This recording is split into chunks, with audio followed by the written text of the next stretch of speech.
So there's a lot going on out there. Maybe it's politics for you. Maybe it's AI and the changes that are coming along with that.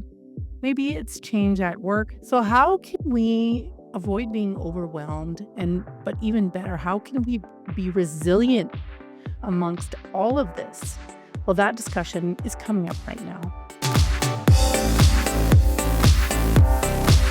Hi there, I'm Andrea Adams, and this is the HR Hub. On this show, we get expert insight into anything related to HR.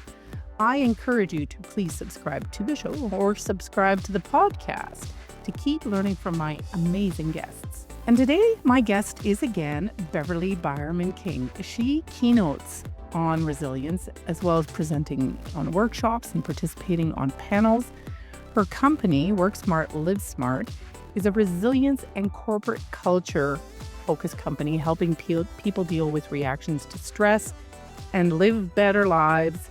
She's worked for the Canadian Mental Health Association. She's also, this is interesting, the president of the Canadian Association of Professional Speakers. I've been aware of her for years, and so I'm really happy to have her on the show. Hi, Beverly. How are you? I'm great, thank you. Thank you for having me today. Well, thank you for coming on. So we've had a conversation because it's important in HR to consider building resilience in the workforce, but now we're going to have a focus on ourselves because we need that too. So when you think about personal resilience, how do you define it? What does it look like? Ooh. Resiliency is about being able to live a full and successful, engaged life, whatever Mhm. that looks like for you. And so, who do you want to be when you grow up is a great question. And how do our tools help us to be the people that we want to be? I think it's almost like, how do you want to be when you grow up? Not necessarily, what Well, not occupation you want to be. yeah. Yeah. And I talk about flourishing. And so Yes. it's a great word, and I think it's one that we don't use often enough, but when I'm flourishing, I'm bringing the very best of myself to other people, as well as I'm treating myself kindly, um, which is a big piece too, right? hmm I have questions about that. I don't want to jump to the negative right away, but we've all had that experience of being in an environment where we weren't flourishing and we didn't know what to do about it. We didn't know if it was our job, if it was our mindset, if it was our boss, if it was, I don't know, the full moon. I don't know. Even a stage in life, sometimes I think we question, don't we? So when we're not flourishing, we're not being as resilient as we need to be. And so when things are not going well, we look at these 10 resiliency traits. Uh, and how can they fill our bucket or our tool belt in order to be able to help us deal with, plan, buffer, prevent all of Mhm. those changes and challenges and traumas that may be impacting us? So you talked about the traits. Mm. I guess we'll go there now. What are the 10 traits of personal resilience? Well, what we know is that resilient people, number one, they're able to identify where their stress comes from, which sounds incredibly easy and way too simple, but it's things like not saying, my job is causing my stress. My family is causing my stress. When I use categories that are so big, I can't do anything with them. I have to break them down into smaller pieces. So a great example is I had 2 boys. I still actually have them. So I have 2 boys, but they're now in their 20s. But when they were growing up, oh my goodness, they fought and they fought all the time, like roll on the ground kind of thing. And so I love them and I love them still. But when they fought, that's what drove me crazy. That's what added to my stress. And so if I say just my kids are causing my stress, then what do I do about that? When they're fighting, then I know exactly what I need to do, to be able to deal with that. And so the same goes whether it's at work or with other relationships. But what is it about those things that are causing your stress? Now, sometimes it's not just the issues or things that are happening, but it's also our personality. So, Mm. personality can either help or it can hinder when it comes to dealing with this stuff. So, are you a perfectionist? Uh, are you a procrastinator? Are you a workaholic? All those things, um, do they keep you awake at night thinking about the would-haves, the could-haves, and the should-haves? that's either going to help you to deal with the issues or it's going to just add more stress. So all of that comes into the identifying where your stress comes from. Mhm. That, for me, has been a game changer. Learning how to identify the root of whatever I'm stressed about. Usually that I liken it, tell my daughter this, it's like a balloon. Once you know what it is, it's like you can pop the balloon and it just ceases to have so much power. Mhm. What are some misconceptions people have about personal resilience? That there's only one way to be resilient, things like yoga is the only thing, if I'm not doing yoga, then I'm not being as resilient as I can be, or if I'm not meditating for 2 hours a day, then I'm not doing a good enough job. I think for me, it's looking at all of the buckets, right? Mm. Have enough tools in each of those buckets. I use a principle called the SOS principle, which it's kind of like a three-legged chair, or these three buckets of tools. So, situation, ourself, and support. And you need tools in each one of those in order to be as resilient as you can be. So, what am I going to do about it? How am I going to take care of myself? Who's there to support me? And when I can ask and answer those kind of questions, I'm in a much better position to be able to put my plan together to be able to deal with whatever I'm facing. Uh, I feel like I might have cut you off in describing the 10 traits because I think there's 10, right? There is, and we've done one, but that's okay. All right. What are the other 9? Let's see. Resilient people are able to face their fears. And so a lot of the time, we feel anxious, we feel guilty, we feel frustrated. So resilient people are able to tap into it. And I talk about the monkey mind. The monkey mind is that thing that wakes us up in the middle of the night, or that part of our brain that says, hey, that mistake you made when you were 8 years old, and it replays the situation over and over for you. Um, the monkey mind is all about, protecting us, which sounds really weird because it brings up all of the awful things about us, but it's trying to look at the past and go, you know, "Remember those things and let's not make those mistakes again," and it's also looking to the future, and it's guesstimating all the challenges that you might be facing, so it's constantly keeping you on edge. Resilient people are able to quiet that monkey mind and are able to be present because the monkey mind keeps you from being present. They know the strategies and the tools to bring you into the present so that they're able to do whatever it is they need to do and to enjoy. Because sometimes, we've completed this wonderful project and we're already on to the next project because the monkey mind says, "Don't take your foot off the brake, keep on going." And we sometimes, we don't get to celebrate. We don't get to enjoy. We don't get to kind of revel in our successes. So resilient people address the monkey mind, they address their fears, they're able to do so in a way that helps them to be able to enjoy life. Mhm. So that's 2. Yeah, I know. I know. These are all so fascinating. We might not have time to get to all 10, but anyways. I can shorten some of them up. So, Okay. number 3 is they know the strategies to take care of themselves. So eating right, sleeping right, exercising, all the basics, along with micro practices. Those things that you can fit into the day when you're waiting for somebody to come onto a call, or somebody's late for a meeting, or you get something done earlier than what you thought. So there's a whole bunch of different kind of strategies with that.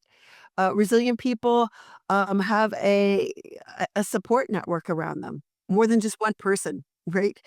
Um, there's some days where I think, okay, I've laid a lot onto my husband because he's, who do I vent to, who do I celebrate with? He's like the answer to all of it. But having enough connected people in my support circle that I can use when I need them to and can rely on, and I can give. So it's about giving and getting support. Mm. Yep. Resilient people have a focus on who they and how they want to show up. So I often ask the question you know, is this how the very best version of me would show up in this circumstance? Because sometimes, it's not. And so I have to kind of hold myself accountable. 6, 7, 8, and 9 are easy because it's all about our thinking patterns. Are we focused in on the right things? Are we focusing in on the things that we have control over? How are we problem solving? What is it that we're learning? It's all about how we see the world. And then the last one, number 10, is strategic hope. So not just for an Yeah. organization, but also for ourselves. What do I believe in? What do I want as my goals? And, what does a full and flourishing life look like? I need to define that for myself. I may not be able to say, this is exactly it. People have their bucket list. That's going to be part of that full and flourishing life. But again, how am I going to show up? That's also part of it. What relationships do I want to nurture? So that's part of that hope, and it's also about, like I said, previously when we are talking about workplaces as leaders, but also who am I shining that beacon of hope in my network and in my family and in the people that matter to me, because people are struggling. And when I help somebody else, it helps me to keep my struggles in perspective. And so resilient people are able to keep it in perspective in that way. Said last time I love the hope one because that just taps into something that's fundamentally so human. Uh, but I won't dwell on it this time. What are some warning signs? And maybe we all know what they are for ourselves, but maybe you can talk about this a bit. Warning signs that we are losing our resilience. So I talk about two the answers to two questions. Where in your body do you feel it, and how do other people know that you're experiencing it? And if you can kind of think about those two things, it will give you some of the warning signs. So, is it headaches? Tension headaches, migraine headaches, necks and shoulders are a big one. So some of the physical, heart racing, high blood pressure, um, depression, we heart disease, we talk about these things. But I think some of the ones that give some different insights is, how do other people know when you're stressed out? So, what does it look like? What do you act like? Can they see it on your face? Do you lose your sense of humor? Um, do you go right to the one word answers? Yes, no, fine, whatever kinds of things.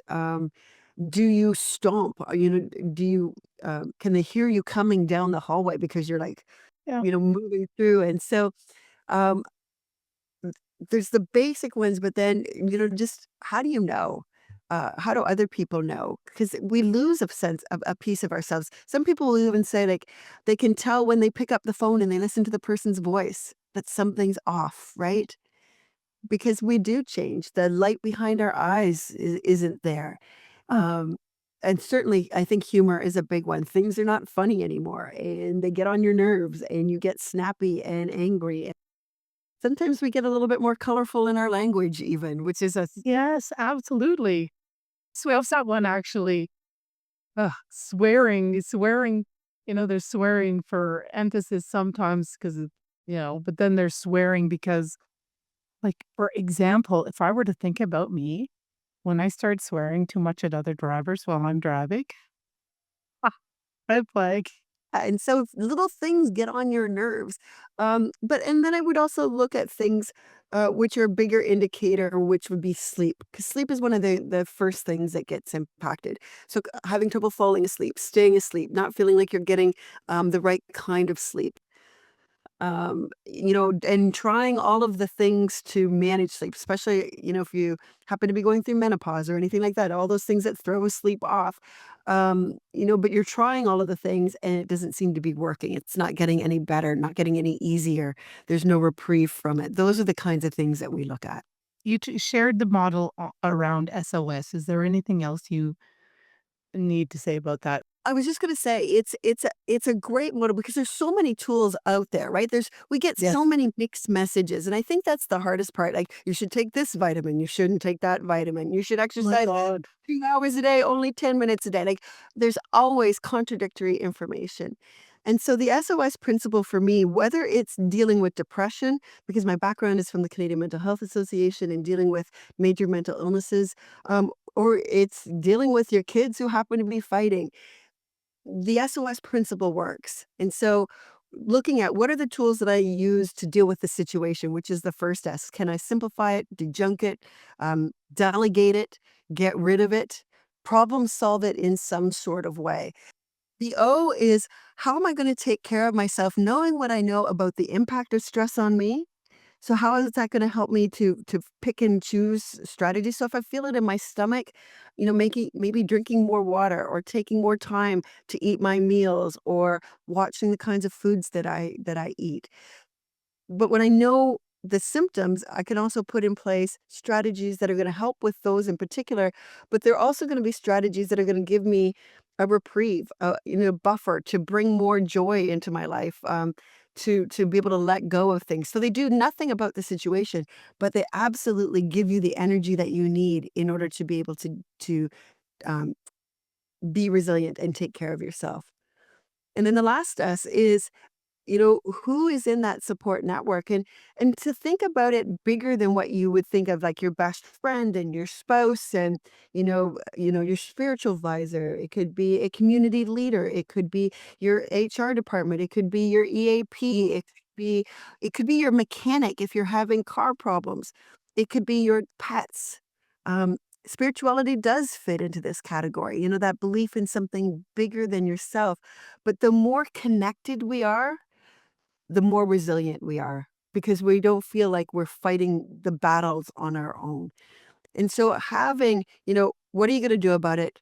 How are you going to take care of yourself? And who's there to support you? Those are really prime questions when it comes to putting together an action plan to deal with whatever the challenge is or challenge that you're facing at the moment. Hmm.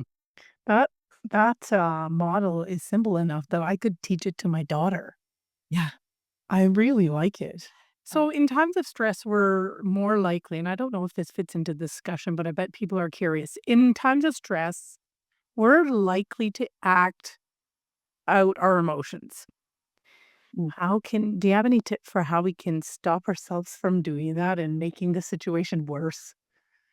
Uh, I think I ate, and probably still do, bags and bags of, chocolate covered almonds and Good.